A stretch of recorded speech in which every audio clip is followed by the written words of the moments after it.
You get the proper screens ready to go. Look.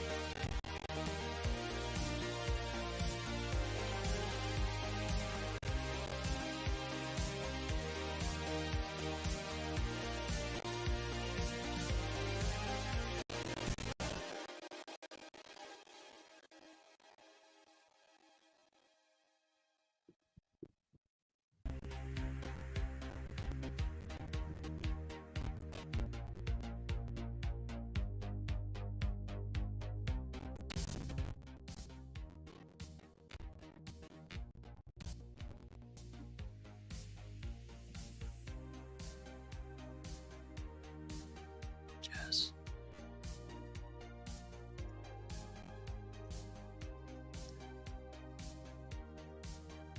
Music. Hello, everybody, and welcome to episode 27 of the Microgreen Thumbcast. I'm your host, Mike, as always, and as always, joining me is the co-host, Andy. Today, we're excited to welcome our special guest, Chris Thoreau. Chris is a microgreen expert, creator of Seed Leaf, and he's now some innovation research in his microgreen research lab.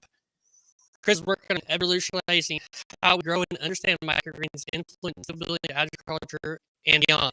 In this episode, we'll dive deep in the world of microgreens, research discussing the importance in exploring key steps and taking a closer look at Chris's unique research he's doing. So let's get started. Chris, welcome to the show. We're thrilled to have you today. And if you are not familiar with Chris, as you should be, Chris is probably one of the OGs of business of microgreens. Give us a little bit of background about yourself, Chris. Yeah, so thanks for having me on the show. I'm pretty stoked to be talking about research and making use of this space. Let's try and make a long story short. I first got into microgreens through wheatgrass in about 1999, I believe. And then around 2006, 2007, I started growing them commercially for the first time as part of my farming operations when I was running a small-scale organic vegetable farm. And then when I moved from the farm to the city to go back to school, and I needed a way to continue farming because there was a sort of irony in leaving the farm to go do an agricultural degree. And I really saw microgreens as the only way to do that. A lot of people were doing urban farming in different yards and things like that, but the economic model didn't make sense to me.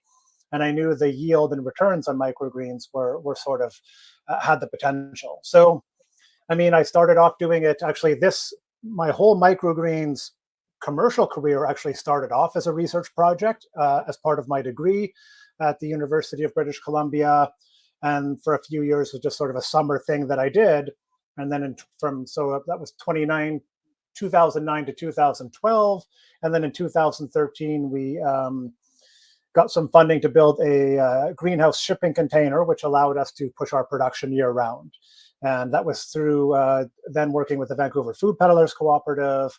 So we grew microgreens year round and distributed it to restaurants, grocers, wholesalers, and farmers markets by bike. So there was a whole sort of, we were growing organically, microgreens in the city, delivering by bike, really trying to hit a whole bunch of different aspects to draw people in. I did that till about 2017 when I left to do some other research projects, but stayed involved with microgreens through that whole time. So developing Seed Leaf and then also doing research projects since, and doubling down on research in the last year or so, doing quite a bit. So. Awesome. Great. So great background, been in this for a very long time. So how do you think researching in microgreens can shape the future of the industry? Oh, well, that's interesting. The one thing, research does a lot of things, but one of the things that it does that's quite important, I think, for everybody is it generates data. And these data are useful in helping people make decisions. So sometimes it's quantitative data. You've got numbers, sowing rates, yields, things like that. And sometimes it's qualitative data. So really looking at, observing certain patterns, observing disease issues, things like that. And there's a lot of, I think there's a lot of conflicting information out there about, again, sowing rates, yields, methods. And so research helps sort of, one thing it does is defines things in a way and gives you a very clear methodology. So like we got this yield with this sowing rate at this temperature on this, crop cycle. So once you have that stuff more sort of dialed in, the information becomes a little more reliable. And I'll be honest, I mean, we're on a lot of forums together and I see people post things and often I'm like, that's not true. I mean, you are clearly making that. And part of me is like, oh, you're such a skeptic. And then the other part of me is, remember, it's the internet. People do that. And so I do like to have that data, and I like when people share their data.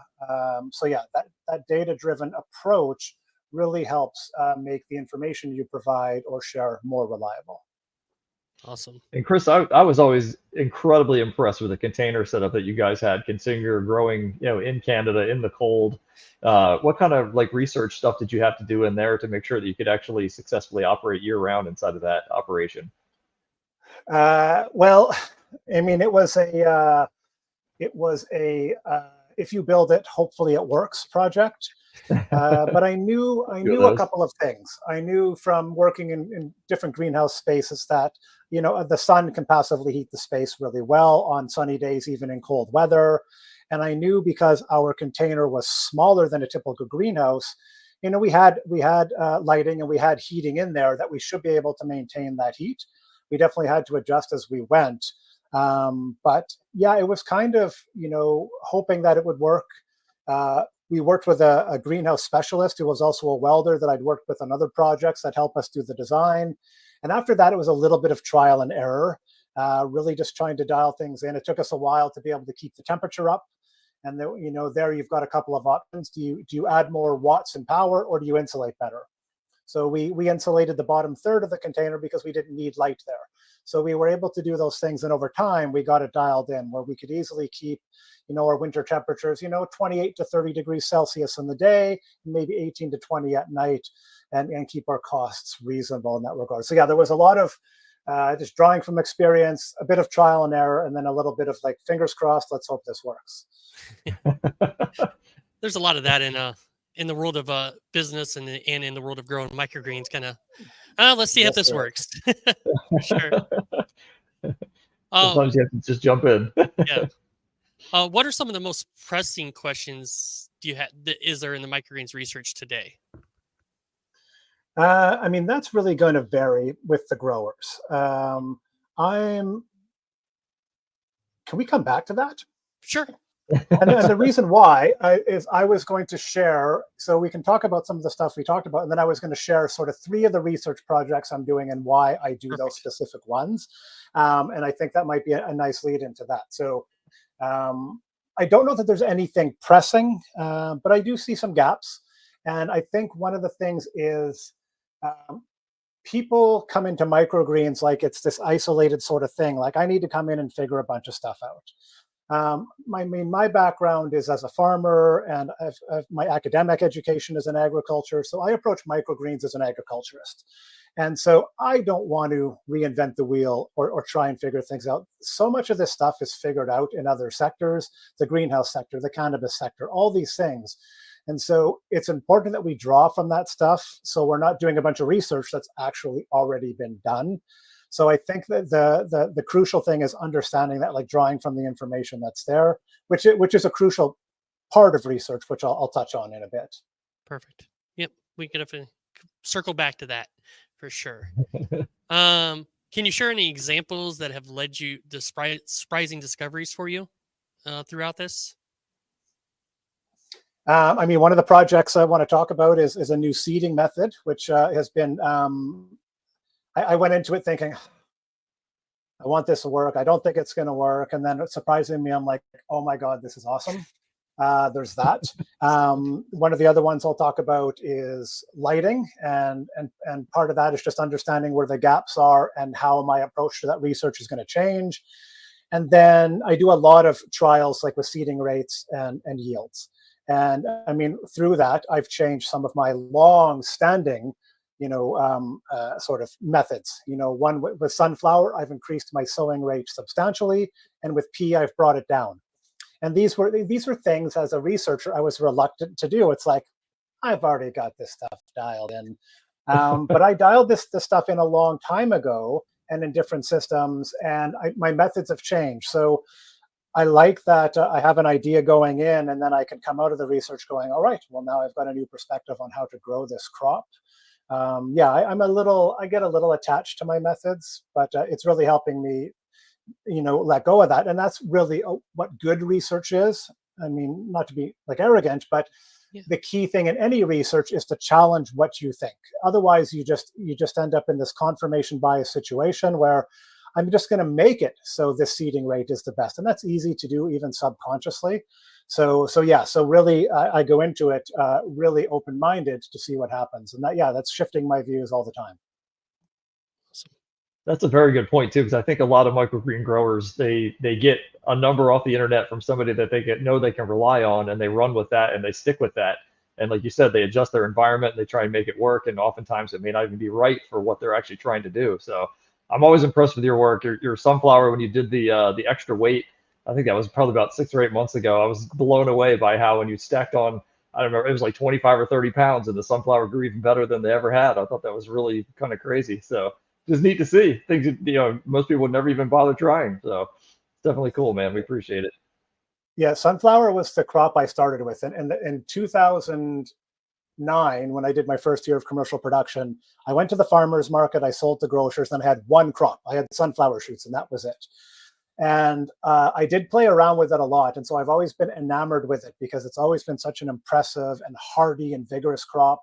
And that year in particular, the seed I had was this hybrid seed from a US company, and I've never had seed as good since. It was the most incredible seed, and I had done that method then, and kind of came back to it. But yeah, like sunflower, I have in mind to do a trial somehow one day where I have this big, massive tray of sunflower with a big board on it, and I lay on it for 5 days until it pushes me up, So because it's and that stuff, it sounds impressive, but it's easy. The sunflower does that without even thinking about it, and so do other crops. I mean, they're if you think about just the combined power of all those little shoots, pushing that weight up means nothing at all. Awesome. Designing trials. Could you walk us through the process of designing an effective trial, especially focusing on some detailed aspects? Yeah. So, I mean, I guess I'll start off with the idea of why there's different reasons to do research, and it could be for learning something new or whatever. But really, research starts with you have a question, and people might think like, what if I just want to grow something to see what happens? And I mean, that's fine, but usually you have a question within that. What does growing this crop look like? What happens if I sow it at this rate? What happens if I do this with the light? All these things. There's always a question there. So the first step in research is to have a question, because if you don't have a question, then what are you doing? You're just basically doing something for the sake of it. So the question drives the research. And without the question, you don't know how to do the research because you don't know what you're actually going to do. You can't just say, well, I'm just going to grow microgreens. If you're doing a light experiment or a temperature experiment, then you need to be able to record that data. And so again, you need to have the question to drive things. So that's the first place to start. And I have lots of questions, which we'll go into. Awesome. So, I was going to go. Can I? No, go ahead. Keep going. Yes. So I was going to say. So the next thing is, I like to have an expected answer for that question, which in research we call a hypothesis. And this one of the standards is like this idea of a null hypothesis. I'm going to do this with one rep, and I'm going to do this with something else, and they're going to be the same. I'm going to sow this seeding rate and this seeding rate, and they'll be the same. And this is the null hypothesis. There's no difference. And then you try and prove that wrong. Well, this one was at 28.5 grams, and this was at 30 grams seeding rate. The 30-gram one yielded more. Therefore, that's what I expected, and that's what I saw. So that's the second thing. You have a question, then you have an idea of what you think is going to happen. Now, driving that is, you don't want to start from scratch. I mean, when I do any trial, I always go out and find out what information is there already. So, I have enough experience that if I want to grow a crop and test a sowing rate, I check my past sowing rates. What did I sow my sunflower at, my pea at, my broccoli? Easy in that regard. And then I go out and I check what other people are doing. So I spend a lot of time on the forums. I Google things. I have sort of like 3 or 4 references I go to sort of compare them. So I don't want to start from scratch, and especially if it's a crop I haven't grown. I hadn't grown amaranth, I hadn't grown beets before, so it's like, okay, well, where do I start with these? So that's really important. I can't develop a hypothesis without having a sense of where things are at. Yeah, and so sometimes you're like, okay, this person says sow amaranth at 8 grams, and this person says 20 grams. Holy shit! I mean, that's twice the amount of seed. So, and then I start narrowing it down and then it's like, well, I'm going to draw from my experience here, and it's like nobody is saying this and nobody's saying that. So I try to find a sweet spot and do that. So yeah, really having an hypothesis and then drawing from the information that's out there, and from that, that's how I design the trial. So a couple things with designing the trial. One is I really design it for real world conditions. I mean, Andy, if you're trying to figure out how stuff grows in your space there, you don't do the trials at home in your garage. Yeah. Even if you get the conditions the same, they're not going to be quite the same. So ideally, you're doing that in your growing space. Now, that can be hard if your space is tight. It can be tough to do both. So part of this is just making sure you have everything recorded so you know what your conditions are. So I have this list of like, I always have my crop, the variety, the supplier and the lot number, the sowing rate, the temperature and humidity, what type of soil I'm using. And those are sort of the basics. I have light values. So there's 3 things I need to know about my light. What's the like ppfd, or the amount of light I'm getting? What's the color of that light? And then what's the duration of that light on a daily basis in terms of how much time it's on? Any of those things changes and the results can change. And then I need to know my crop cycle, my days in germination, my overall days to maturity, if I'm using the blackout method, how much weight I'm using, all that stuff. And then the last thing is yield. Like, what is my yield with this? Assuming that's what I need to measure. There's not many trials I do where the yield doesn't get measured, to be honest. And then just general observations and anomalies. You know, how fast things germinated, was there disease, you know, was there discoloration, was there leaf curl, things like that. Now, all that stuff is important because your research is only really good if it can be replicated. So if I do a research project and Andy is like, well, I want to see what that looks like in my system, he needs to know all that stuff so he can design his trial the same way. Otherwise, it's going to be hard for him to get similar results. So yeah, so that's a key thing, is having that information. I think a lot of us there's some data geeks out there, and maybe we want to record a bunch of stuff, but if you're recording something data-wise, you need to have a reason for that. There are things that I don't record, and maybe I'm missing out, but it takes time and energy and money basically to record things, to document it, to do all that stuff. So unless I have a use for it, I don't record it. So that's sort of, yeah, like having a question, having an idea of what the results of your trial will be, and then designing that trial to sort of account for all that stuff.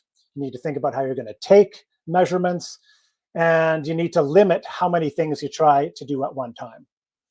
I can't figure out like what's the optimum lighting time, color, soil mix, soil depth, all at once. You do things, you know, you're looking at 1, maybe 2 things at once, because if you change too many things as you're doing different variations, you don't know what change has made the change in your results. So we need to be very careful with that. And then key out of all of this, and if you don't do this, there's almost no point in doing the research, is you need to replicate your trials. So you can't just do 1 tray of this, 1 tray of that, 1 tray of that, and compare them. You need to do at least 2, and ideally you do 3. So the 2 allows you to take an average, allows you to see differences if there was difference in your grow space. On any of your benches, you know, people are familiar with these benches here. You know, this spot here on the bench is going to be a little different than below or towards the inside, just because of the lighting and this like that. And I do account for that by moving stuff around. But yeah, without the replicates, if something, you know, if you're not observing and realizing, oh, the stuff on the edge always does a little worse, you might have results that are not as a result of your seed, for example, but of your experimental method. So the replicates are key. And if you can do 3 of everything, there's more advanced data analysis you can do as well. So yeah, there's lots of stuff in there. I don't want to get into that because nobody's trying to do a PhD thesis with the research. You just want to find some basic information out. So doing 2 of everything is usually fine. Okay, so those are sort of the first 3 things. I mean, quickly after that is like really good record keeping. So you need a spreadsheet for your data collection.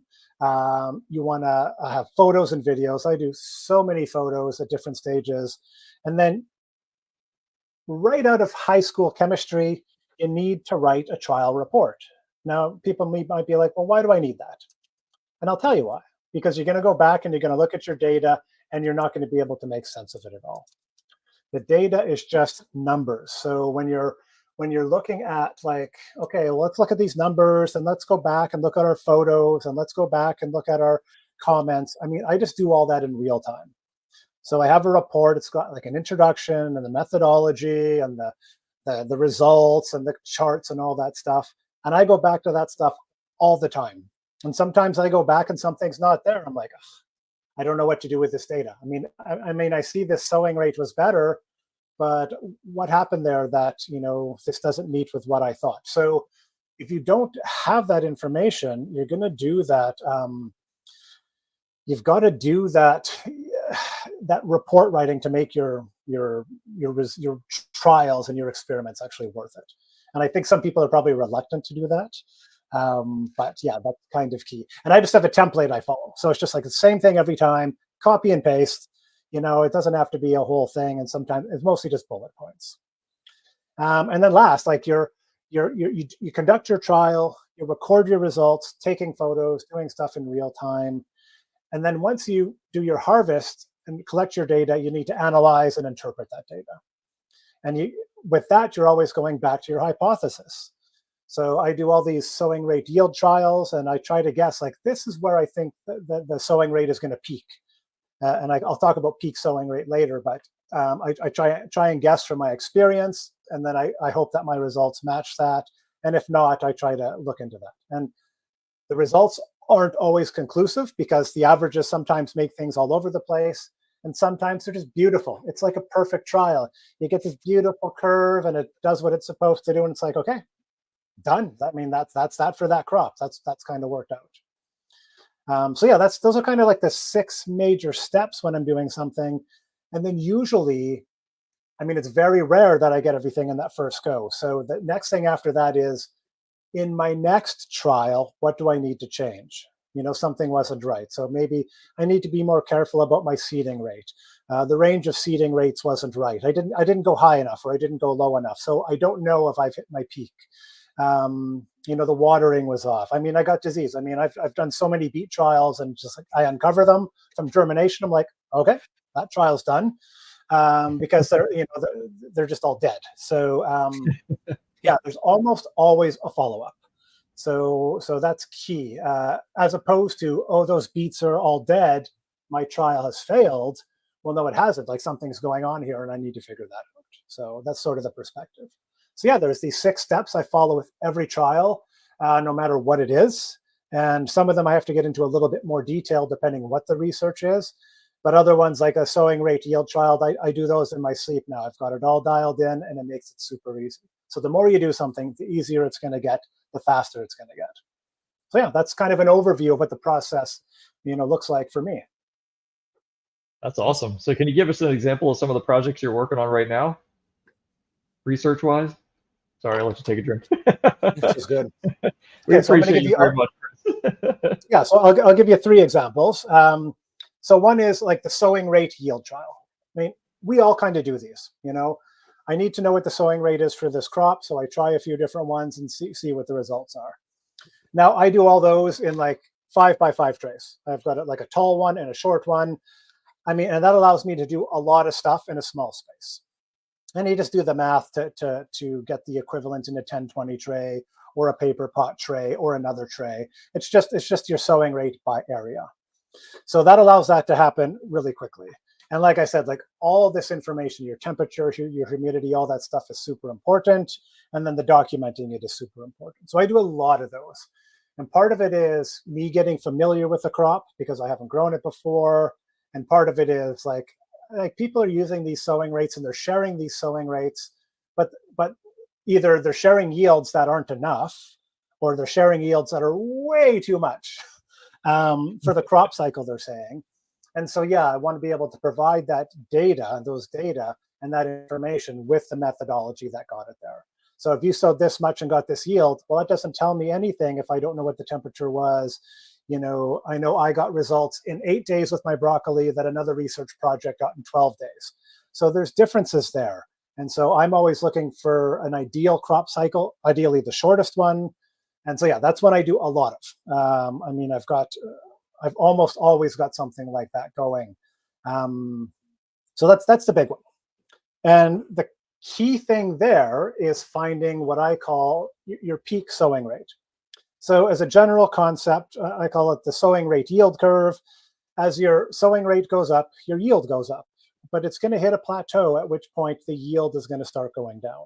And that's because you've got too much density, the crop starts to compete with itself, you're going to get disease issues and yada, yada.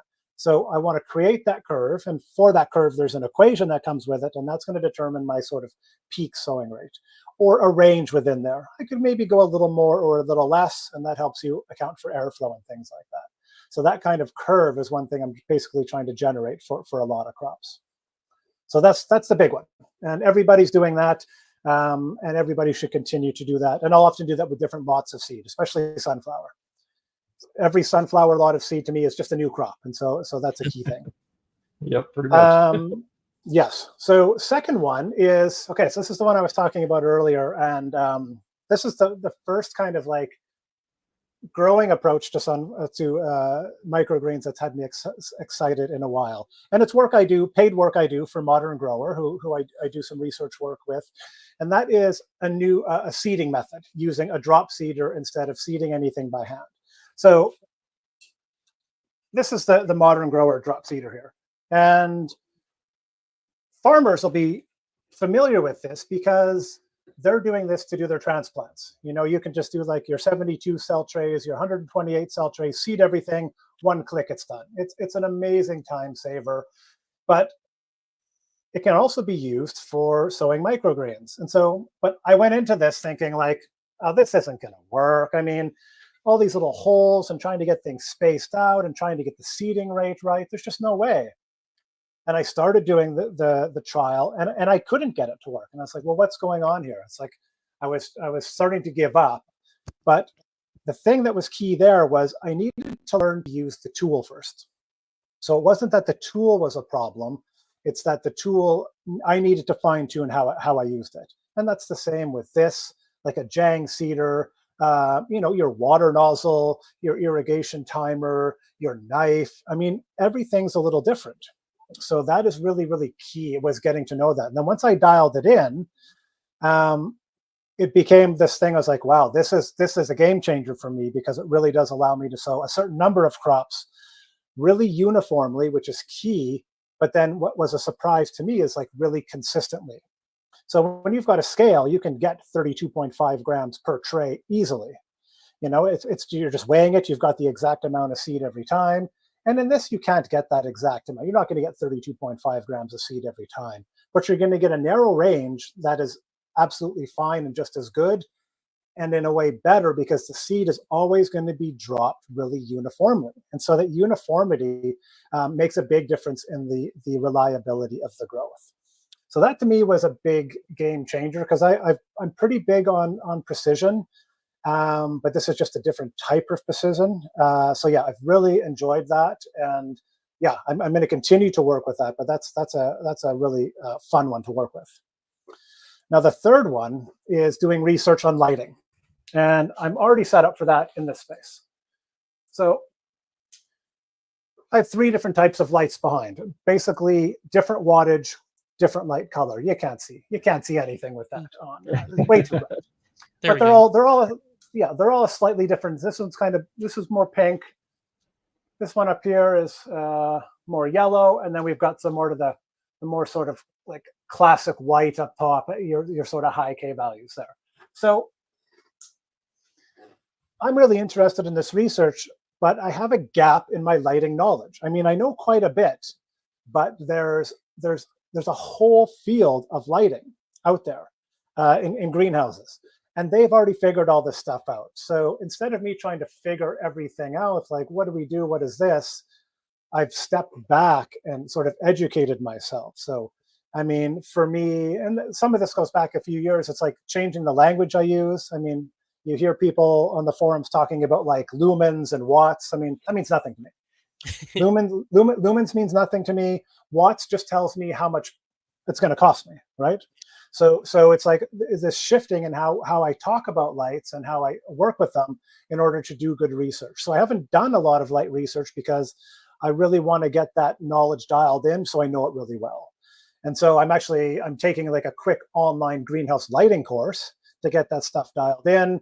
Through the process, I'm sort of developing spreadsheets so I can do calculations really easily based on these different formulas. And basically, it's going to be like, this is how, my outcome will be, this is how you calculate, given a certain light, how long it should be on and what distance it should be from your crop. And so it's a standardized method, ideally, that most people can use to determine their lighting, as opposed to like, hey, what lights do you use? I use these 12 hours a day. Again, there's way too much information missing for that information to be really valuable. I mean, these are all LEDs, but I also have fluorescence. And so I can get all the same values from those two lights, but the fluorescents are going to give off more heat. So that's going to make a difference in crop growth. So there's all these different factors, and especially as the crop grows, your light quality changes as the crop grows. So yeah, there's this gap that I'm going to fill before I really do that research. And so when I do it, the research is going to be more effective, more successful, and hopefully have a better outcome because of it. That's amazing. Yeah, there's a lot there to go through trial and do stuff, especially with lighting. I always see the questions, everybody's 12, 18, 24, nobody really knows what light you're using. So yeah. It makes a big difference. So I agree with that in lighting for sure. Can you tell us more of the concepts you're designing in the Microgreen Research Lab? Can you go more into that? What do you mean? Is this like a viewer question? Yeah, it's a question that I kind of got here. Jess, can you do more of that? So like when you're looking at how to design a research project that you're working on, you're doing your applications in such a small space. How are you able to design these trials? Are you doing multiples at the same time, or is it specifically one trial at a time? Yeah, I mean, one reason I use these is to make doing trials in a small space much easier. And I can do multiples at a time. I mean, I've got 2 shelves here and space for another. And so I could be doing, I've got measurements everywhere. So I could be doing sowing rate yield trials over here, and then I could be doing lighting trials over here easily. I could be doing the same thing in both spaces. That's fine because I'm recording the data for both. Now, there could be conflicts. I can't do lighting research here and then temperature research over here because I can't have different temperatures in these areas. So this becomes a lighting and temperature research project where one is just temperature. So the stuff I'm doing at the same time they have to be compatible. So yeah, it may even be day length. I mean, I can't have lights going on one side for 18 hours and the other for 16, because when the 16-hour lights go off, the 18-hour ones are still on and they're going to affect growth. So I do need to think about things like that. But generally, I'm using one shelf at a time. And yeah, doing multiple things at a time is not very difficult at all, actually. I love the little 5x5s doing that, research in that, do your research in that, figure out what grows good in that, and multiply it over. We've done similar to that. We got some soil. We'll grow in the 5x5s and do 8 different crops within that 10, 20 tray to find out how that soil works for all of the products, not just one product, to find out if it's going to be good for us. So we've done similar things like that. So that's good to see. We bought them 5x5s for dirt project. Didn't work out, so we use them for research now and testing things and seeing if the soil is going to work or what environment's going to work good for that product. So definitely do the similar things. Yeah, it's key. And I mean, part of that is part of it saves, part of it cost. I mean, I think for one of these trays, it's about 4 grams of, 4.5 grams of broccoli seed versus 30 grams for 10 to 1 tray. So if I want to do lots of replicates and I want to do multiple trials, it's really going to keep the cost down. Now that said, I mean, this gives me, a sowing rate per unit area, which is theoretical for a 10-20 tray or a paper pot tray or something else. So I will do trials with the bigger trays as well, just not a ton of them and a lot of replicates, because sometimes it is different. I find when I'm increasing the area, my sowing rate goes down a little bit, and when I lower the area, it goes up a little bit. So the proportionality doesn't always work exactly, which is why I always work in a range. My seeding rate might be 28 to 32 grams for something. And so as long as I'm within there, it's probably going to be consistent. And yeah, sometimes the 30 is going to work just as good as the 32, and the 28, it's going to vary. So yeah. So I had a follow-up. I can't remember what it is. Yeah, it'll come eventually. Andy? Yeah, I have one last question, Chris. What, out of all the research you've done so far, what is the one thing that just absolutely blew your mind? There's like no way you thought this was going to work, and magically it completely changed the way you looked at a specific thing. If you have any particular example that you'd like to share. I mean, I don't think anything's blown my mind. Too old to have my mind blown at this point. But yeah, I mean, the one which I mentioned was using the drop seeder. I went into it like, this isn't going to work. It's my job to promote this thing, and once I learned how to use it, it just became this. And I've got this data where like the standard deviation is like 0.5 gram for like 5 or 6 sowings. So it's this amazingly accurate tool in a way I didn't think was possible. So that was a game changer. And I'm not doing commercial production right now, but if I was doing like radishes, brassicas, anything with that sort of small round seed, this would just make that so much easier. You can't do it with peas and sunflower and corn and that big seeded stuff. That still needs to be done by hand. But yeah, for all the small stuff, it's brilliant. And then I do think, seeing some of the sowing rates that I have long held as, this is the sowing rate. I mean, my go-to sowing rate for sunflower has increased 60% from what I would have sort of typically done. So I've played with sowing rates for years. And when I first started growing as part of my directed studies, I had so many. My first sunflower shoot trials in 2008, I was like measuring cotyledon length and width and the stem length and weighing. It was just like doing the average weight of 10 shoots. So much, way more detail than ever needs to be done. And so kind of going back and revisiting sort of what I thought were the optimal rates, kind of reminds me like my growing methods have changed, my skills have changed. Maybe the soil mix I'm using now is better. So yeah, it allows me to go back and sort of revisit sort of preconceived notions to have what the perfect crop is or what the possible yield is. And I think with my sunflower trials, so I think like I had the sowing rates like 100 grams and producing 1,100 grams of product. And I've produced that much before, but not in a very long time. So it really did just, really sort of changed. And that changes the economics. I have the chart that I use that, okay, if I use this size clamshell and at this price, here's all the different pricing variations. And all of a sudden that the value of that crop has gone up quite a bit because now you can shift it down and for the same price, get more units out of it. Awesome. That's awesome. Yeah, convert pennies worth of seed into dollars worth of actual product in the end. That's where it's at. Yes, and that's it. What's a few more grams of seed, even 10 or 20 more grams of seed, that quickly converts into way more revenue. So yes, I don't skimp out on seed or soil. It just pays off so much in terms of either save time or increased yields. So yeah, your savings versus your increased revenue aren't even comparable.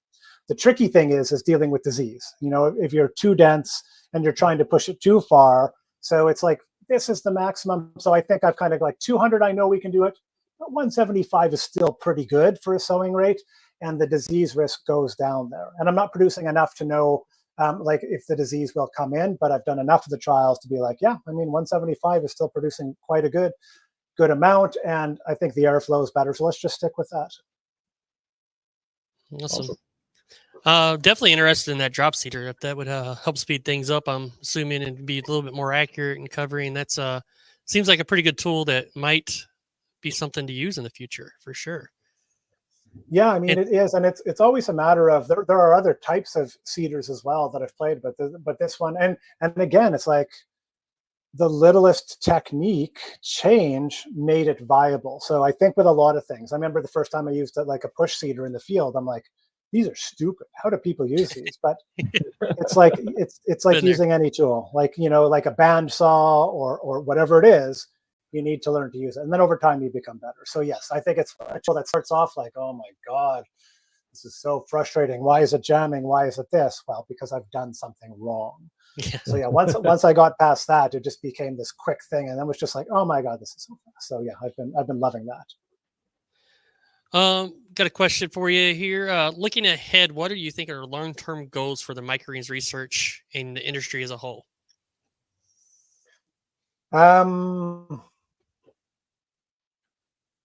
Good question. I mean, there's a couple things. One, as I mentioned, is having more consistent like sowing rates and expected yields. And again, there's no point sharing a sowing rate or a yield without the temperature data, without the days to maturity, without the methodology. No point at all.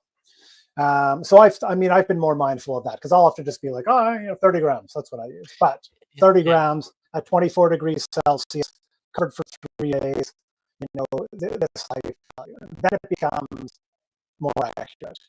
And then the other one maybe is, another conversation that comes a lot that I will probably not get into because the cost is nutrition value. There's a lot of information out there which I have yet to find citations for. And then some stuff I think is fairly reliable. So I think some good space for like understanding the nutrition within crops. And some crops are pretty well known, and other ones are like, well, I'm just going to take the value of the seed, or the value of the mature crop and apply it to it. And that doesn't really work. So, I mean, there's a lot of stuff online that's just inaccurate or unstated. And for me, I mean, as a researcher and as an academic or former academic, that's really important for me. So when I find stuff, it's like, well, I want to put this in my report, but I can't. I mean, I have no reference to where this data comes from. So I think, yeah, the nutritional stuff, and it's getting better. There's research stuff happening all over the place. I papers emailed to me all the time. So yeah, I think that would be an interesting one to do. But yeah, it's expensive to get the testing done. So I think for the small scale grower, that's something a little out of reach. Yeah, for sure. You have to be a lot of money in flux into getting them trials done and testing and find out what your nutrition is for your crop. It could be different. Different grow, different soil, are going in different mediums, so it's going to be a wide range. It's never going to be 100% accurate, even if you take papers that are out there from other researchers. Where were they grown? What were their conditions? So it's going to be totally not equivalent to what you're doing publicly. So, yeah, exactly. Chris, is there anything else that you would like to cover or show everything? Well, I am in the seed lab here. I could show you a few of the things. I mean, I was going to talk about like some of the tools I use. And I mean, again, these are things that you're all using and little things I kind of have. But I mean, I have quite these little things, little cups. I mean, I just have, dozens of these. So for soaking seeds, for separating my seeds, for doing trawling, I've got all these different numbers written on them for all the different seeding rates. So that allows me to sort of prepare everything ahead of time and make sure it's all laid out, just so I think really well structured. Using a timer for irrigation. I'm doing some experimenting with different irrigation methods now. So having a timer that comes on and off and gets recorded is great. Of course, I have a scale. I do have, and I don't have it here, like a PAR meter. So a PAR meter measures like photosynthetic light, the light that plants are using to grow. And that, that's the sort of device you need to start getting an idea of your lighting information. So I do like lighting maps for all my lights, like, okay, at this height and in this spot, what's the value? How much light am I getting there? So that's been really interesting. I use a little infrared thermometer. So this allows me to tell the difference between the leaf temperature and the air temperature. That allows us to calculate vapor pressure deficit, which is a much more useful measure than humidity for growth. though maybe not as useful in microgreens as it is in other crops. But yeah, when we talk about temperature and humidity levels, there's a relationship there also relative to the air temperature and the leaf temperature. So things like that are trying to refine those more. So we're using accurate information there. I do have some trials going here, and let's attempt. Yes. Somehow they do. This new camera has a nice long cord. Nice. So, okay, so this is.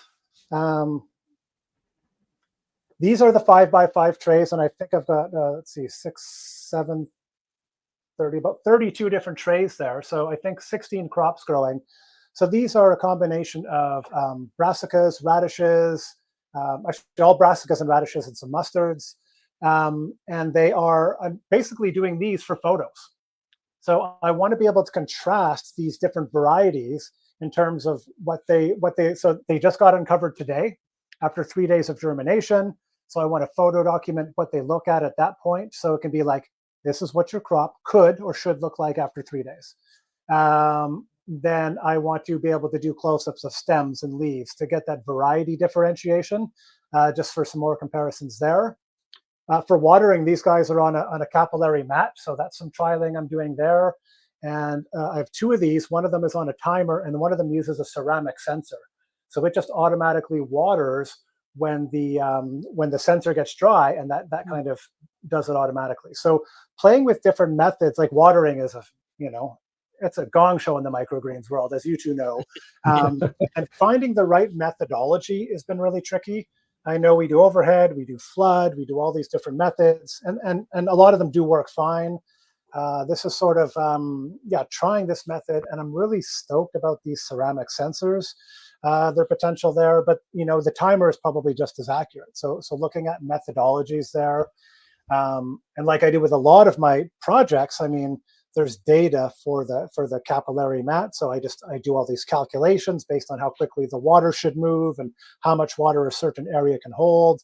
So I kind of have this framework that I can use to come up with a relatively standardized method. And for this sort of thing, because of different growing rates and different crops, it's hard to totally standardize things, but you can model things to a certain point, which takes away that learning curve for people. And then you just sort of adjust on the fly. So it gets you as close, very, very close to your optimum conditions very quickly. And then you adjust from there, as opposed to like major trial and error, like no idea where to start. So I'm going to do all these different things. And part of that is, I mean, as I'm sure you two know, there's a lot of like seeding guides out there that are ridiculous. They were put together years ago so people would click on that website and find some information. But I mean, it's like clear that nobody's ever tried those rates. I mean, if they had, they would know that they're not very good. So so when I provide information, I want to have a really good basis for its validity. I mean, that just comes from doing academic work, and as a longtime grower in the community, I mean, providing just random, inaccurate information is not doing anybody a service at all. Yeah, most of them seeding charts, I would say, out there are by seed companies, and they're in the business of selling seeds. Yeah. So just keep that in mind when how much they put in there. They want to sell you more seeds. They don't make money by not selling you seeds. So keep that in mind. And like Chris said, it's probably 10, 20 years, maybe dated information as well out there, because they're not in the business of updating and doing trials and figuring stuff out. Obviously, they're just putting something together for you so you have a baseline to start with. And all of anybody's information is going to be a baseline for you to start with. Like Chris was saying, it's just going to be a baseline for you to start with, hopefully getting you closer by Chris's research and trials here for us. Is it's getting you closer to being more accurate, so you get a much bigger head start than you would otherwise. And then you don't have as much trials, and hopefully maybe you only have to do 2 trials and you're good to go, not 3 or 4 or 5 and stuff. So we do appreciate Chris a lot for doing all the research he's doing. If you do not know Chris's channel, Chris, what's your channel that you have all this stuff going on? So on YouTube, it's I think it's Microgreens Lab or Microgreens Research Lab. That's where I post most stuff that's sort of like publicly available. I mean, some of the research I'm doing is for others, and so that's their information for the time being. And I do post stuff on our Instagram page for Seed Leaf as well. Just to sort of, share some of the stuff that's going on. I might have some other stuff out there, but I don't know what is relevant to this project and which isn't. Too many things going on. So you can find him. Just look up Chris Thoreau's name. You probably will find him if you just Google him, and you'll find all the information for him, where he's at. Obviously, he's had a lot of information out there because he's been doing this for a very long time. Although he's still a very young man, but he's been doing this for a very long time. We appreciate Chris being here today. We will get in for our live audience today. We're going to get into the Q&A. If you're watching this on the replay, thank you for watching, and we will see you in the next one. All right. Jess will bring up some questions. I think they have some probably mostly relevant to Chris here, and we will go through them. Jess, are you ready?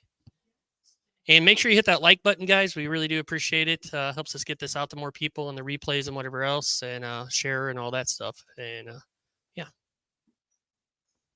let's get into it. John Claus asks today, what tips could you share about maxing yields on broccoli and similar varieties? Yeah, okay. So one thing that's important to understand, I mean, broccoli, cauliflower, Brussels sprouts, kohlrabi, cabbage, some of the kales, they're all Brassica oleracea. Well, they are literally the same. That was her. That was me. Sorry. Gets everybody every time. Okay. So it's important to understand that. So if I grow a crop that's a Brassica oleracea, I just assume it's going to grow pretty close to any other one I've done. If I do kohlrabi, it's probably going to grow like broccoli, like cabbage. Not always the case. Sometimes they're a little slower or a little faster, and that often has to do with the type of crop they are. So, I mean, in these trials here, let me give you an example. Red cabbage and okay, like this is a red cabbage and a komatsuna. And so the red cabbage is here, it's the red, and it's quite small relative to the komatsuna, which is just bursting out. Well, cabbage is generally a slower growing crop. You plant it in the late summer and it'll often overwinter. So understanding the properties of a crop as a mature crop is quite important. So to be more specific, though, I'm going to just put these back so I don't ruin my trial results. To be more specific, I see a lot of broccoli sowing rates and a lot of the Brassica sowing rates on the low side. And I think you can push those rates up. I think my current sort of go-to rate is about 30 to 32 grams, and it does vary. I find some of them do better at 32. I find collards can handle 32, and other stuff I think like the red cabbage does better at about 28. So that 28 to 32 gram range per 1020 tray I find works for a lot of the brassicas. But I think the key thing with that is also having the temperature to drive that. So when I do any of those brassicas, my goal is an 8-day crop. I don't want to grow something in 10 days that I can grow in 8 days. And in order to do that, you need heat. Heat is sort of the catalyst that drives the growth rate. So I mean, what are we in right here?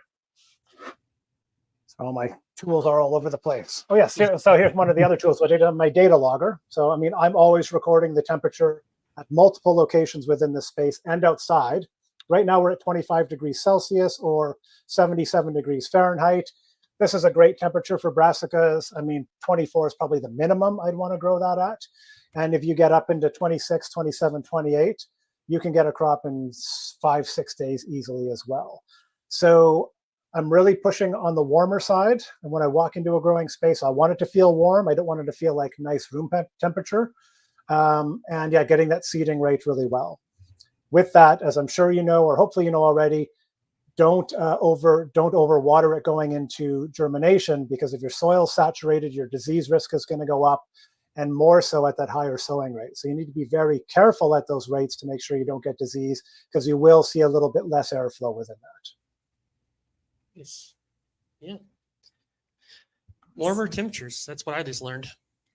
Yeah. It's going to be interesting I in the mean- winter. Oh yeah, I mean, for the food peddlers, when we did our production in the greenhouse, we would push 38 degrees Celsius during the day. Wow. And down to maybe 28 at night in the summer. Stuff grew so fast. And you'd think, well, I mean, that's way too hot. That's, crops can't handle that. They can totally handle it. Some don't like it as much. The peas don't like it as much. The radish, when it got too hot. The wheatgrass didn't. But for most stuff, I mean, that just gets it going really fast. It's the cold that's the problem. I mean, Yeah. if you get, 19, 20 degrees, I mean, it grows, but I don't want to, again, most people have limited production space. You're doing it at home, you're doing it in a leased space or something. So the quicker you can get that crop in and out, the better you can make use of that space. So yeah, that temperature range is big for the brassicas because they can grow slow. But yeah, I think you also get a nicer crop if you find the right growth rate as well. At that temperature, put that 77 Fahrenheit, 26, 28 Celsius, what are humidity targets on that? Is there a lower humidity on that, or? Well, so when we talk about humidity, we're always talking about relative humidity. As your temperature goes up, your relative humidity goes down. So I'm 26 degrees Celsius, 53% relative humidity in here right now, perfectly fine. It might get up to about 60 because of the, you've got transpiration happening. I mean, I'm in here breathing and this is a small space, so I'm probably affecting. I'm sweating a little bit because it is a little warm in here for a space. But I mean, not to get into this because I can't talk about it concisely. It's not your humidity as much as it's your vapor pressure deficit. So what the humidity is relative to the temperature, relative to the leaf surface temperature as well. So you can have higher or lower humidity rates in different conditions depending on that leaf surface temperature. But I think that 40 to 60 range, which we often talk about, is a good ballpark for meeting vapor pressure deficit conditions as well. I've never really stressed out about humidity. I live in a very humid climate. So yeah, if you're up around 80, 90% all the time, that's probably going to be problematic, especially if you're at a high temperature as well. But at higher temperatures, in some ways, you might have less disease because less pathogens can thrive at those higher temperatures. Point. Awesome. Next question, Jess? Yes. Unless Andy's got any follows up on that. No, I definitely learned quite a bit from that little statement as well. Yep. Awesome. That's what we get for just assuming everybody out there is 72, 73, and 40 to 50% humidity. So For sure. John Claus also asks, do you factor in different types of water inputs, or is that a constant in your trials? Not really. I know a lot of people ask about like pH in water, this and that. I mean, I'm on municipal water here. I have been in the past. I mean, I've grown in lots of different spaces, and water's never been a factor, at least that I could tell. Water temperature can play a factor. So, I mean, I have this place is still in progress, actually. So the water I use is actually quite cold. And so that cold water can actually slow growth if I water, because you're now bringing the temperature down. But you can also use water as a way of speeding things up. So when I soak seeds, I soak all my seed in hot water. So that kind of speeds that up. So, but there might be some cases where you're on a well or your municipal water isn't as good of quality. So that might actually be a factor. But in the trials, I just need to be consistent, like watering everything the same, stuff like that. So generally, water hasn't played a role unless I forget to water, which I've done and totally ruined trials. So when I do that, I mean, I often don't even harvest them and record the data because there's no point, there's no comparison. I just like that trial failed because of research or error. My notes up until that point might be useful. But yeah, I've lost a couple of trials just because I've been too busy and couldn't get back to the watering, which is why I'm really hoping that these capillary mats work well, because I'm not here every day, like doing production and dealing with that stuff. I'm here quite a bit, but I want to know that I cannot be here for a day and water's totally taken care of. Yeah, that's awesome. Do you think a lot of that watering is because you do use soil or a mix of soil instead of like a mat or a hydroponic? Well, you need to manage your water based on what your growing medium is, and I mean, even with soil, how much soil you use. So a lot of folks like have the 1-inch tray and they only fill it half with soil. I still don't know why, because to me, the soil isn't more than a rooting medium, it's water storage.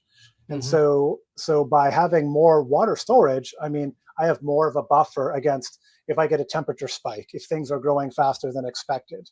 And I think in the summer, like with sunflower and pea or wheatgrass, which have very massive root systems, I've even gone to 2-inch deep trays with soil just to make sure I have much more water holding capacity. But yeah, with the mats, I mean, the mats can dry out very, very quickly. Partially because they're so exposed, so there's a lot of evaporation from them, so they need to be managed much more carefully. But with more soil, you can kind of get away with a little bit of fluctuation. But I've done trials in the past, so I do it. I do the trial, I water it, I water once after germination, and that's good. It's fine. There's enough soil in there that I don't have to water again. Awesome. Music Jewel wants to know, what tools do you use to gather the data? Is it all manual, or for instance like an automated temperature app? I saw that you used the Govee thermometer, hygrometer there. Yeah, so I use that. I mean, I think you guys are using these too. I've seen them. These are pretty good, like good price. I think I get 2 for like $3 Canadian or something. I can't quite remember. And so these are, I mean, I like them because they seem to be accurate. I have 10 of them, and they're all very close to each other, so it tells me it's really accurate and consistent.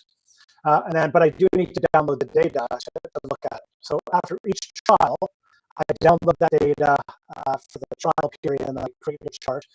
So I create a chart for a visual, my minimum temperature, my maximum temperature, my average temperature from that as well. So that just gives me a bunch of data for that crop.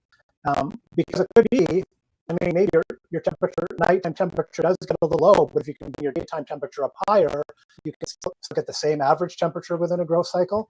As long as it doesn't get too high or too low, you can usually keep the conditions pretty much the same. So those are good. And you can get more advanced stuff, so you can get real time. So you could be skiing and get an alert that, you know, it's a little cold in your growing space. You push a few buttons, the temperature goes up. I mean, you can do anything now. So at a very basic level, that's good enough for me. Totally fine. I mean, I have, so in terms of weighing, so I have a scale. So when I do my harvest, I cut with a knife at a very specific point, and then weigh all that stuff. As I mentioned, I use the PAR meter for measuring light. So that tells me like literally how many photons are hitting that meter at any given time. And from that, you can do a whole bunch of other calculations. Multiple cameras that I use for taking different photos and videos. I do time lapse. Again, the infrared thermometer for getting leaf temperature. I've been using the infrared thermometer to measure the temperature of my walls. So I can tell where I'm losing heat in the walls and where I might want to do some more insulation. That's the easiest way to maintain heat. So yeah, there's a lot of things I'm using in that regard just to have the data. I have one of them too. She has it over on her desk over there. So yeah, same thing. There. All right. Great information. Jennifer Folko wants to know, do you do this seasonally? This has been an interesting part of growing for me. I find using different mediums in different seasons and using different mediums on certain seeds makes big differences. I mean, for the trials I've been doing, I mean, I started this sort of round of trials actually a little more than a year ago, and I've been using the same soil medium the whole time with some modifications. So, I mean, soil is a whole other topic. Traditionally, I would have a custom soil. So I work with a landscape supply company here. We designed and we had them make a soil for us. So that is completely customized.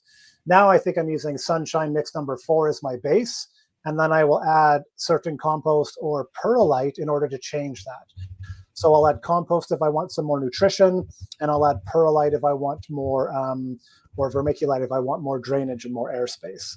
So I will play around with those a little bit, and those are particular trials for particular crops. I mean, I've done that with beets and amaranth to deal with damping off with mixed results.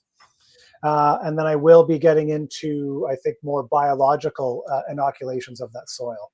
But yeah, it's a good point about different methods during different seasons.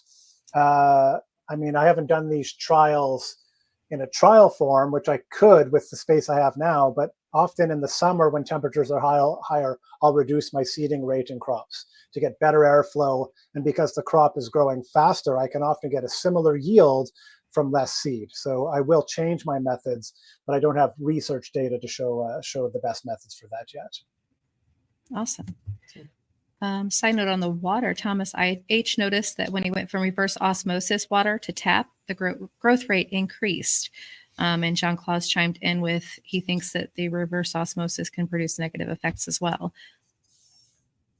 I think that would be like demineralization.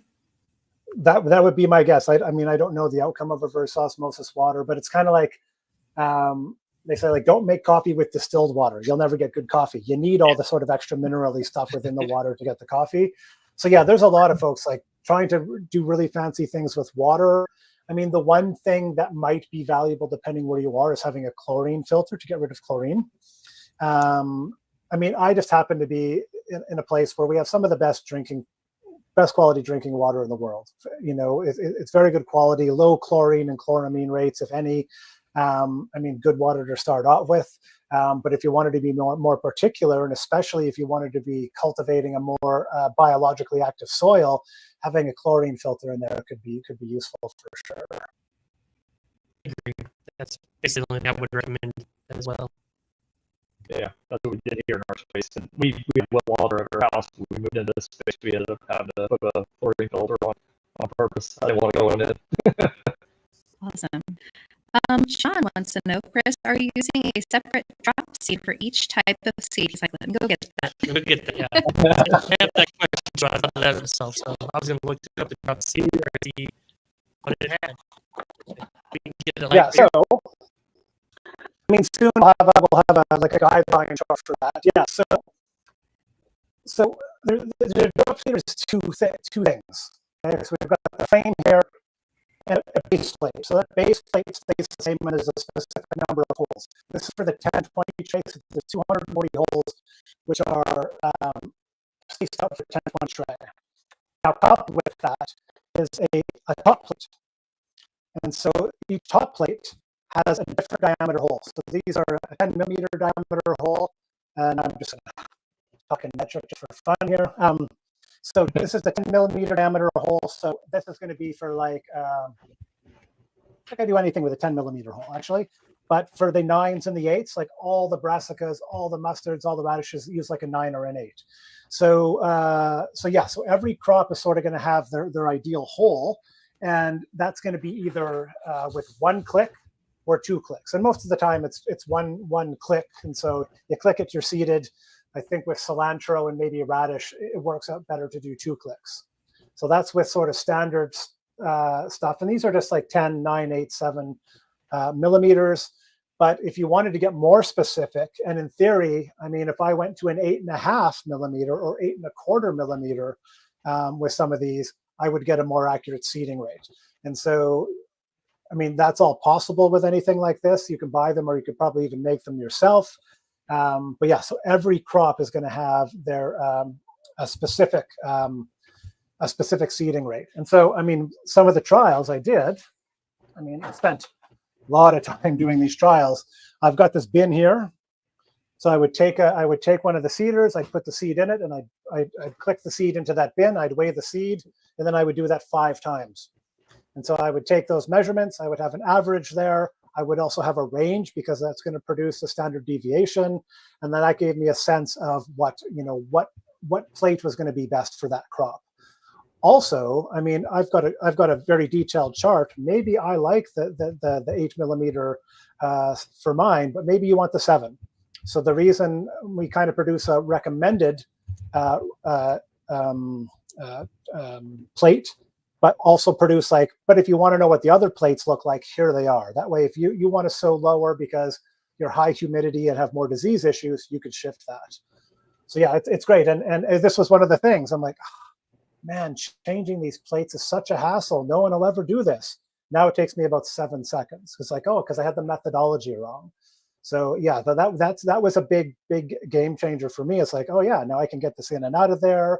I was getting seed jammed in there in little places before. I'm like, yeah, I mean, it was user error. I hate to say it on a live recording, but that's how it is.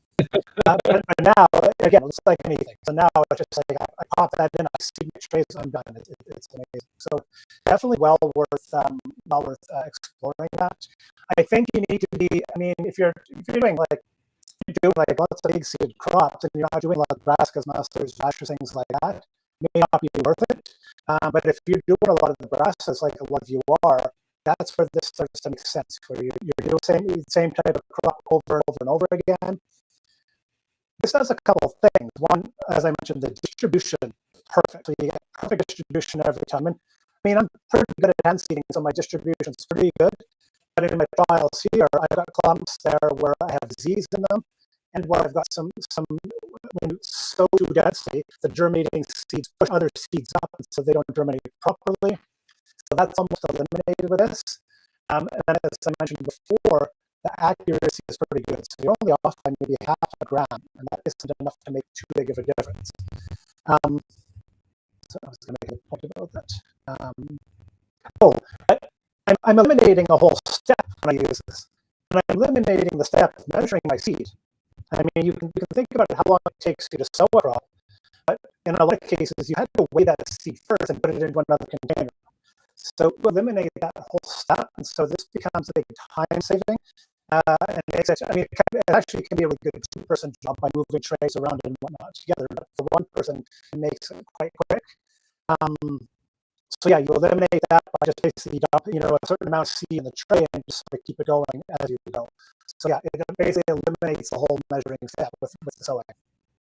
That would be great. We plant a lot of brassicas, a lot of broccoli. Yeah, that time of weighing the seeds does take time to do. So it eats up some time. So yeah, definitely. Yeah, and I'll be honest.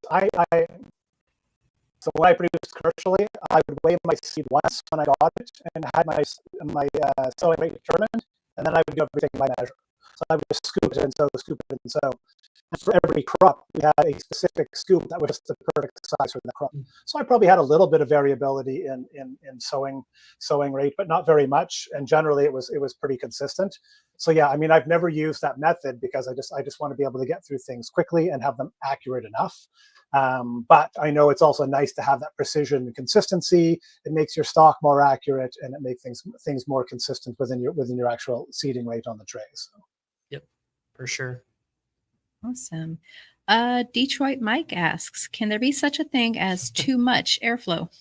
Oh, totally. I mean, I'm sure both Andy and Mike have experienced that. I've got a fan here. If I have it just blowing right on the crops on the edge are going to dry out faster. They're going to wilt. Yeah. It happens all the time. So it's a matter of just fan positioning. And the smaller crops, like more effective crops like arugula, we have that furthest away from the fan as possible because the edges will dry out real fast on arugula if it gets too much airflow. Yeah. So you definitely can. Awesome. Let's see. Oh, that's a funny one.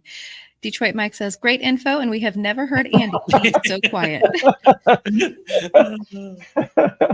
Sorry, guys. That's funny. I'm letting the man speak. I mean, and I do, in fairness, I do talk a lot. I do too. I'm usually taking your position that you have tonight, Chris. So, but your information is phenomenal. So please don't stop. That's why I'm staying out of it and letting you do your thing, man. It's awesome info. For sure. Let's see. John Claus says, my temperatures seem to run higher in my space. Just need to keep the humidity right with good airflow. Yeah. Okay. So keep in mind, higher temperatures are in your benefit for humidity, right?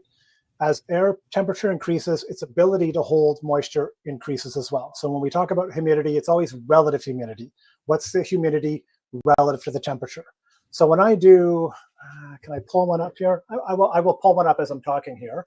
If I can find it, and I'll share my screen. When I download my temperature and humidity data, I get a chart that has basically, as temperature goes up, humidity goes down. As temperature goes down, humidity goes up.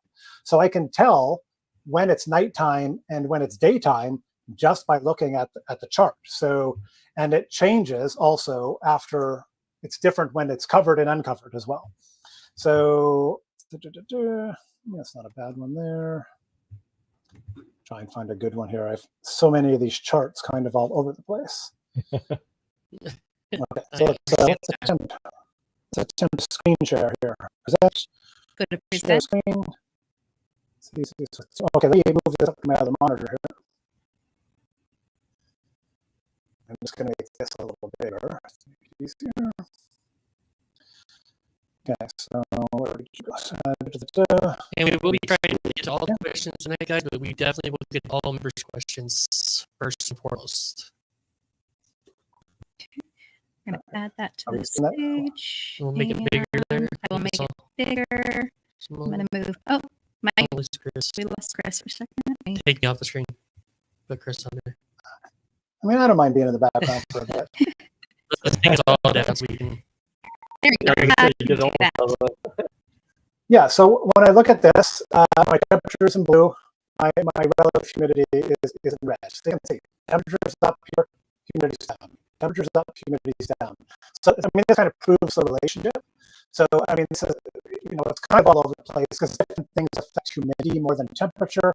Again, humidity will spike after a watering and come back down again, for example. So those things are variable where humidity and temperature, like here, this here was probably like an uncovering event. I probably uncovered in the day when it was warm and then watered. So humidity went up with temperature, but then eventually the humidity went down. So there's all these different things that can happen. So yeah, potentially the easiest way. So we can, probably enough of that.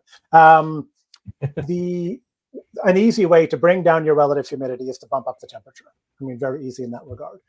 Now, that may not be enough depending where you are. I mean, I see a lot of, Texas growers in the forum, and they struggle with dealing with heat and humidity. I've worked with some growers in Israel and the same sort of thing.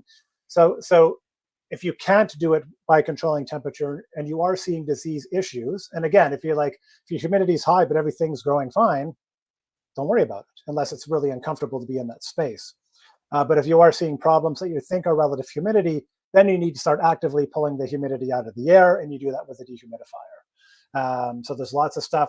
What you use there is just going to depend on the size of your space and your budget. There's sort of small scale units. I mean, I've got an air conditioner with a dehumidifier for this space, which is totally fine, which I don't even use in the winter. Seems to work fine. And others here are using big commercial units. So I know Andy and Mike, you guys have both posted about the dehumidifiers you've used. There's lots of stuff out there. Yeah. They can be a little pricey to run. They do use a lot of power, but they're very effective as well. So I always do a combination of those things. Maybe running the dehumidifier a certain amount of time, but if humidity is high, trying to bump up the temperature to bring it down to a reasonable level. Awesome. Hoffman's Choice says, unfortunately, my Arroyo sensors don't enjoy how little grow medium we get to grow in. It seems like aeroponics or monitored hydroponics is the only way to crop steer micros. Yeah, so I'm not familiar with the Arroyo sensors, but I assume you put that in the soil, like you do with a lot of sensors. So yeah, I think if you have minimal soil depth, the sensor can be less effective for sure. And typically you have more soil with these types of sensors. This ceramic sensor I'm using actually sits on the capillary mat. So it's assuming that the capillary mat is drying out because the moisture is going up into the soil. So it's kind of like a proxy indicator. I haven't dialed that in perfectly yet. This version is going pretty good so far, but the last trial I did, I came in and there was water all over the place. So in some spaces, maybe that mat overflowing is fine. It's not fine for me. I don't want water overflowing here. So I want to have it dialed in pretty good. So far, so good. But yeah, I think that soil depth is potentially an issue. Maybe how you put it in there, but yeah, I don't know the solution to that other than maybe deeper grow medium. But yeah, working with this ceramic sensor has been pretty interesting so far, but I don't have a methodology dialed in yet. Definitely something to follow up on for sure. Let's see. Thomas did ask, hey Mike, going to ask again this week, where can we see the lettuce and how is it being grown? The lettuce videos will be coming soon. We just did our first harvest off the lettuce and really good results. Working on getting the yields up and all that stuff still too, and dialing all that stuff in as trials are being had as we're going through. And since we're not selling it anywhere besides farmers markets, we got some time. But we did. We took 26 containers to the winter farmers market this week, and we sold out halfway through the market. People really liked having the lettuce in the winter fresh. So definitely a good product to add on. But we will have more of that coming out soon. Perfect. All right. Mario says, I love experimenting, but with the sub 3 racks all taken for production and growth of a small company in the EU, how much time/space would you recommend on experimentation with my grow space? Continued, currently reserving 2 slots. Okay. I'm not going to make any recommendations. I'm going to give you some considerations. So the first one is, what is the research you want to do and why? So going back to that first thing that I talked about, what is the question you want to answer? So if you're trying to dial stuff in, maybe it's sowing rates or lighting, then yes, it's worth it. But make sure you have a question to answer. Don't just do it because. I'm going to also guess, I mean, maybe judging from your photo there, you've got a family. So, I mean, often research and experimentation comes down to time availability. And if your commercial production is taking up all your time, often research can be hard to integrate into that, which is important for a couple of reasons. One, avoiding burnout. And two, if you can't do the research well, then you're probably not going to get good results. So garbage in, garbage out is sort of the concept that's used in data collection and analysis. So if you're not doing good research and collecting good information, then it might just not be worth it. One shelf might be enough. So if you just got a 4-foot shelf and you're using these 5x5 trays, like I said, I've got 16 crops growing here in replicates on one shelf. So that's easy. And I could do that. I mean, if I'm germinating in one spot and putting it on the shelf in another, I could be doing, every 4 or 5 days starting a new trial. So one shelf is more than you need. So that's key. And so, if you need to dial things in, improving production and quality, first you need to start off with a hypothesis. Okay. I'm growing broccoli and I'm getting 200 grams yield per tray. But Mike and Chris and Andy all say they can get 300. So what am I doing wrong? So you need to go back and do the research. Is your sowing rate what other people say it is? What is your temperature? What's your humidity? Do that first, which I'm going to assume you have. And then you have to start looking at other things. Is the water too cold when I'm watering? Am I not giving it enough water? Is it my soil mix? I mean, soil can make a huge difference. I've spent, my degree was in soil science. And when I first did microgreens, all my research was on developing a soil. And a little bit of a paradox that some of you might not be aware of is like too much nutrient in your soil is horrible. Nutrients come in the form of salts in a soil, and when that's the case, those salts actually draw moisture out of the crop instead of allowing the crop to absorb nutrient. So my first soils, I was experimenting with different proportions of compost, and I've got great data there from years ago that when the amount of compost went down, the yield went up because the compost was too rich. So you need to be able to dial things in like that. So your temperature, your humidity, your soil, your crop cycle, all that stuff. So try to determine what you're going to experiment with first. Don't change the temperature and your lighting and your soil and get a better result if only one of those things maybe is doing it. See, this can be a little frustrating, but you can also do replicates. I mean, let's just say you're working with broccoli. You do some broccoli in one soil, some broccoli in another soil. Some broccoli at one seeding rate, some broccoli at another. As long as the lighting and the temperature conditions can remain the same, then those can be good replicate trials. But if you need to have different temperatures or different lighting regimes, then you're going to need to do those one after the other. Awesome. I can attest to the soil being different. We had our soil delivery didn't make it in, so we had to do our backup soil. And we knew that we had to grow 20% more crops because we were going to get 20 to 30% less yield on that soil. But it's a backup one since we used the other one. So it makes a difference. So soil can make a huge difference in your yields for sure. Yeah. And a great example of because you did that maybe formal or informal experimentation or observation and record keeping, you were prepared for that, right? And that is key. I mean, that's where your experience comes in really, really handy. Yep, for sure. Though you might have learned the hard way, right? Well, when we switched and went up to the other soil, we knew that that soil was better. So we already had that experiment and trials from that other one. So yeah, we learned it the hard way of doing that for sure before being in our head against the wall and growing 30% more crops than we needed and using more trays, more racks, more soil, and more expense on that end. Because, you know, your expenses are coming, your soil and your packaging, really. Them are your two biggest expenses in microgreens. The seeds don't cost that much in reality.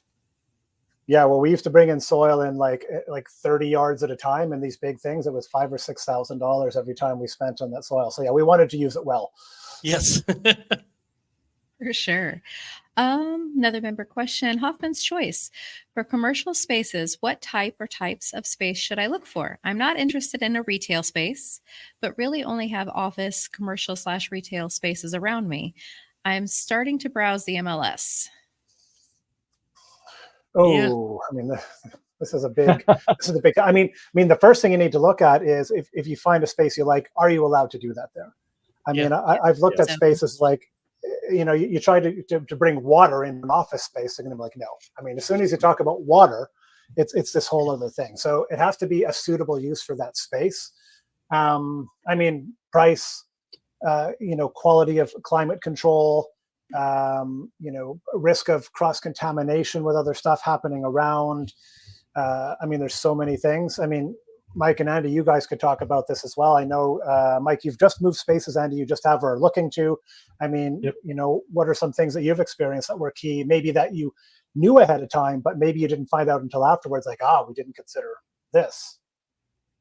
Yeah, electrical needs is definitely a big thing. Floor drains, preferably, if there's at least some installed already, is going to save you a ton of money, especially if you're going into like a cross warehouse type of space, which is probably going to be cheaper if you can find a place that actually has heating and air conditioning already installed that works. Because a lot of warehouses, at least where I am, you know, they have minimal insulation, if any, and all they have is one giant heating unit that hangs, you know, it's you know, trying to heat 5,000, 6,000, whatever square footage. It's not effective, you know. So in the winter, it's going to be maybe 50 degrees, and in the summer, it's going to be 110 because you're inside of a giant easy bake oven. So, you know, HVAC is a big thing because obviously you have to be able to maintain consistent temperatures. You know, and that's definitely the one thing that we ran into trying to find space to get out of here. This is retail space, which is great. HVAC is fantastic. You got tons of electric. There was already floor drains here. The challenge, though, is that the cost per square foot is significantly higher, you know, than if you get into warehouse space. For example, after we get out of here, the place that we're trying to move into now, this is 2,000 square feet. The one that we're moving into is 4,000 square feet, so double the space, but we're only going to pay an extra $400 a month because it's a different type of environment. It's not strictly retail. It's kind of like a in-between warehouse and retail. So they don't require us to have retail in the area, which is really nice, but it's, you know, it's also got really good HVAC. It's got a ton of electric. You know, we're going to be putting some additional electric in just to make sure we can grow into the space over time, because oftentimes you have to sign years worth of lease. It's not, you know, you can't just get in there for a couple months and then move out whenever you want. I know, Mike, I think you're in a 5-year lease. I'm in, you know, a 2-year lease in here, which doesn't happen very often. And that 2-year lease is up in March, and then I'm hoping by then to be in the new space, which is a 5-year lease.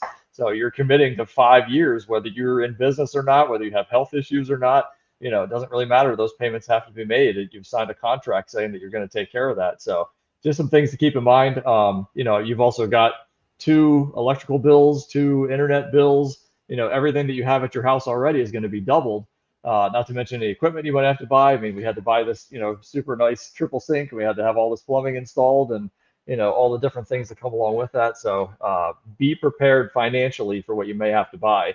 Not everyone gets as lucky as Mike, where he found one that already had a, you know, triple sink installed and all that good stuff. Right, pretty much move-in ready. Those are hard to locate. They're out there, but they're very hard to find, and oftentimes those are taken pretty quickly. So just some things to keep in mind. But yeah, electric's definitely a big thing. HVAC, and then any kind of plumbing. Because if you can't bring water in, then obviously you can't grow crops. Yeah, the biggest challenge we game. Most of it was ready, like Andy said, to move in. But biggest challenge is getting the water to the racks, and having the proper hose to get over there. And where's that going to be hooked up at? We lucky this one space is not too far from where we're at, but it was a kind of a challenge to figure out exactly how to get that water over and using a real hose and everything else like that. So luckily we've been very fortunate with that, and sealing up garage doors, that weren't sealed up properly that's in the warehouse space. Them were our two biggest challenge when moving. And like Andy said, everything doubled in price. Yeah, and that's the other challenge when you've got like garage doors and exterior doors and stuff like that. I mean, you got to make sure that you're not letting insects in, rodents in, all that kind of stuff. The one door in the back of our place that we're trying to get into now, I definitely have to install like a lower sill because you can literally see right outside underneath of the door. It's very small, but obviously a million little things that can crawl through that. So we got to make sure that's totally good to go. Same with our garage door that's in the new place. So yeah, that's definitely the biggest thing. I mean, just be ready for what you may have to deal with, especially permit wise. If the health department decides to get involved, they shouldn't have to, but they'll probably still talk to you. So make sure that you've got them educated on exactly what you're doing. And like Chris said, the biggest thing is making sure that you actually have permission to do what you want to do in that space. Moving into here, they didn't give us a problem. Moving into the new space, the owners didn't care, but the county itself actually had to approve what we wanted to do. And we didn't know that until we had already signed the lease. They were like, oh, well, now we're going to see if you can do what you want to do. I'm like, oh, cool. I wish I'd known that beforehand. But, so just get your ducks in a row. Don't rush through the process. Because if you rush through it, you can definitely, get kicked in the teeth, unfortunately, with some of the stuff that they have out there. Because they don't care. They're trying to get you to sign their lease. They don't care if you can do what you want to do in there or not. They just want to commit you to paying them.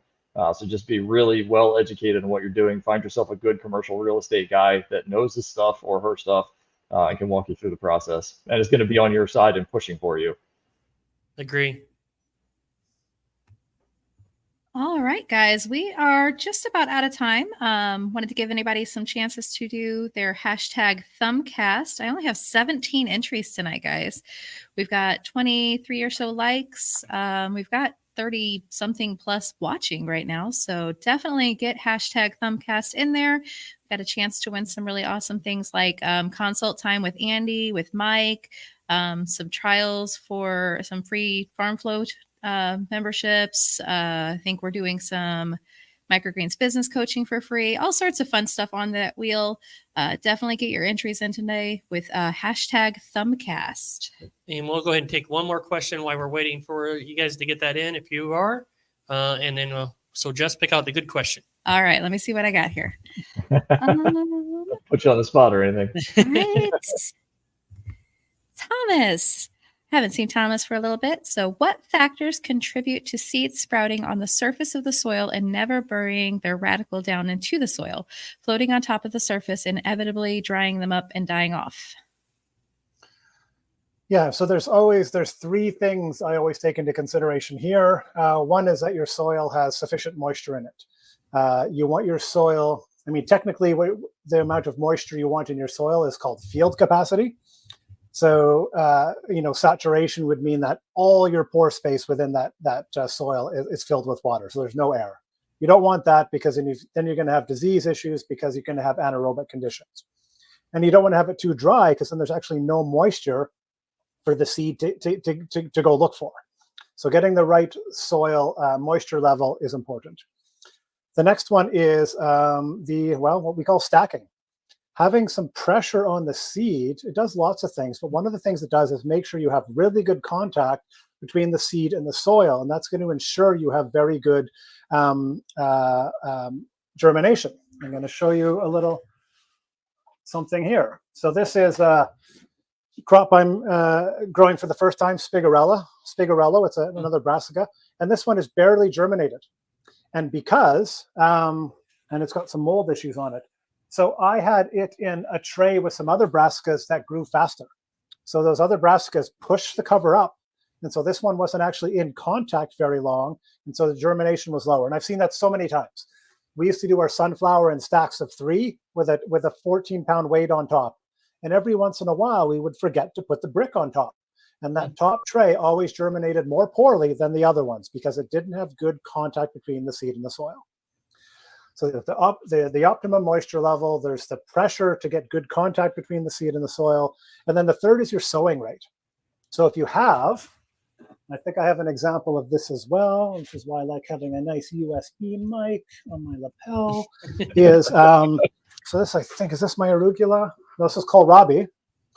So let's see if we can see this here. In here, you see what kind of looks like mold, even though that is root hairs. And so what's happening there is my seed density is too high. So seed is germinating and pushing up, and it's lifting some seeds with it. So some seeds are germinating and others aren't because they're getting lifted up and away from the soil. So that becomes problematic when you have too high of a seeding rate because it gets pushed up. It doesn't get moisture, so it maybe germinates a bit, but it doesn't have enough water to be vigorous. Then it starts to die off, and then if there's some disease in there as it starts to decompose, that can start to spread. So if you're seeding at too high of a rate, as certain seeds germinate, they push other ones up and they can't germinate, and then they end up, even if they don't end up getting diseased or something, it's sort of like this dry, sort of undesirable bit you need to make sure you get out of the way when you go to do your harvest, because that's not something you want getting into your product at the end. So yeah, those are 3 key things for making sure you've got that good germination for sure. Awesome. Great knowledge there. All right, I think we're going to queue up the giveaway. And again, want to thank Chris for joining us today. I learned a lot of things today. I'm sure everybody else learned a lot more. Some things I already knew, but some things I really, really learned today from Chris. And we do appreciate him being on here today. So are you ready to queue up the giveaway, Jess? I am. Let me pull up the giveaway tool. And it looks like we've got 20 entries. All right. Let's see. Pull you guys over. A lot of great things on there. And Andy, who's going to win today? Oh, you know what? Let's see. Oh, that's weird. Sorry, working on it. Oh, that is really scary. The narrow. Okay, we'll do this. All right. What do we think, Andy? I'm going to pick Maria Largent. Maria. All right. Maria Largent's my guess for tonight. Maria Largent. All right. All right. Are we ready? Let's spin. Whoever does win, let us know how many times you want us to spin the wheel, 1 to 30, and then we'll do that. So if you're ready to make sure you put that in right away for us, we appreciate it. Music, Joel. Andy, Music, your percentage is going down. Stats are going down. It's probably because I said her name wrong. It's Marla. I saw it go by. It looked like Maria in the chat, but then I saw it come on the screen. I was like, oh, whoops. Sorry, Marla. All right, Music, Jewel. How many times do you want Jess to click the wheel? 1 through 30. If you can give us that, we'd appreciate it. Chris, you got anything you want to leave the people with? I mean, I want to encourage you to be doing the research yourself. But yeah, don't skimp out on the methodology. Make sure you're doing good record keeping, good documentation, and the research ahead of time. I mean, find out what's out there already so you're going in well informed, and that's going to make sure you get more out of the research you do. And yeah, you're going to get more relevant results. So those are the key things, really. Awesome. Andy, you got anything? No, I want to say thanks to Chris. Obviously, I mean, you're an absolute wealth of knowledge. I mean, you and I have spoken the past couple times, which is always great. So what you bring to the community is just amazing. I mean, there's so much awesome content that he has out on his YouTube page and pages, and follow the seed leaf process through Facebook. That's how I've watched a lot of the experiments go through. Really cool stuff, man. So we appreciate you doing the work that a lot of us don't ever bother with to that level anyway. Yeah, to that level for sure. I do like to fill a gap. I do like to do that. We appreciate it very much. All right. We haven't got a response yet. So if we don't get a response, we go with 7. How many times you're going to spin? So Jess will bring the wheel up and we will click that thing 7 times to see what you win. All right. Let me pull that up for you. Go. Can you see it? Yep. All right. 7 clicks. 1, 2. Good luck. And already you won. So it looks like it's going to be the crop sheet. Congratulations on winning that. You can just email me, Mike at Microgreen Business Coaching. Me and Jess will put that in the chat. Again, we thank everybody for watching today and joining us on a special episode with Chris here. Good wealth of knowledge here. And we appreciate it. And we will see you guys in the next one. Thank you very much. Thanks, guys. Have a great week.